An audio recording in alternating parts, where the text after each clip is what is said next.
Mariborsko Pohorje, kot kaže, letos ne bo ostalo brez organizacije Zlate lisice. Snega je dovolj, pripravljalci proge zatrjujejo, da bodo uspeli pripraviti dovolj trdno progo, ki bo zdržala tudi tekmovalke z višjimi štartnimi številkami. Prejšnji teden se je tukaj oglasil kontrolor FIS-a, gospod Filip Gartner, ki je dal zeleno luč za 46. organizacijo Zlate lisice. To je bilo v četrtek. Kako potekajo priprave? Je organizacija ogrožena? Organizacija ni ogrožena, teče vse po ustaljenem dnevnem redu.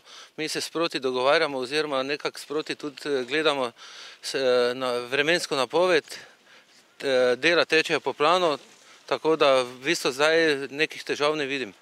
Kot vidimo, še proge niste zaprli za rekreativne smučarje.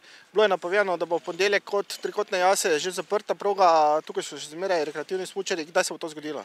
Ja, tako je, nekako smo se odločili, da danes še pustimo dnevno smučarijo, popoldan po 4. uri zapremo in pričnemo finalizirati snežni stadion z mašino, z teptalcem, kateri je pripet na vlečno vrv. In v bistvu finiširamo, s tem bo danes zadnjič stroj na terenu, potem pričnemo z zaščitami in pa z postavitvijo samega štarta in pa tudi z ciljnim prostorom. Kaj še vas čaka? Koliko neprespanih noči, koliko kemikalij, da preparirate progo? Upam, da bodo določene stvari, ki ste jih našteli, odpadle.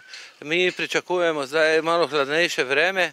Ta dež, ki je bil včeraj pomešan oziroma te dni z snegom, nam je bil kar mlin na veter, tako da večjih težav ne bi smeli pričakovati, vendar počakajmo, kajti tukaj smo na izredno nizkih, na 320 metrih višinske, tu se je že marsikaj zgodilo.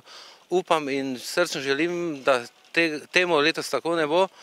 In pričakujem eno dobro dirko in seveda, kot je pri nas običajno, dobro pripravljeno progo. Bo torej proga zdržala tudi tiste smučarke z višjimi štartnimi številkami? Proga bo tudi zdržala tiste, ki imajo večje številke. Vse tak je nekako tu pri nas že po ustaljenem redu, bi že to moralo biti. Kot ste me prej vprašali, kemikalije. Kemikalije v tem primeru ne bodo prišle v poštev. Mi bomo imeli večjo akcijo v sredo, ko bomo imeli v bistvu progo pripravljeno in bomo šli na teren z balknom, to je priprava, pod katero pod pritiskom brizgavamo samo vodo v teren in ta nam omogoča res optimalne pogoje za vse tekmovalke. Tu je okrog 40 do 50, 60 snega, dovolj. Ampak procentualno, koliko je razmerje med naravnim in umetnim snegom?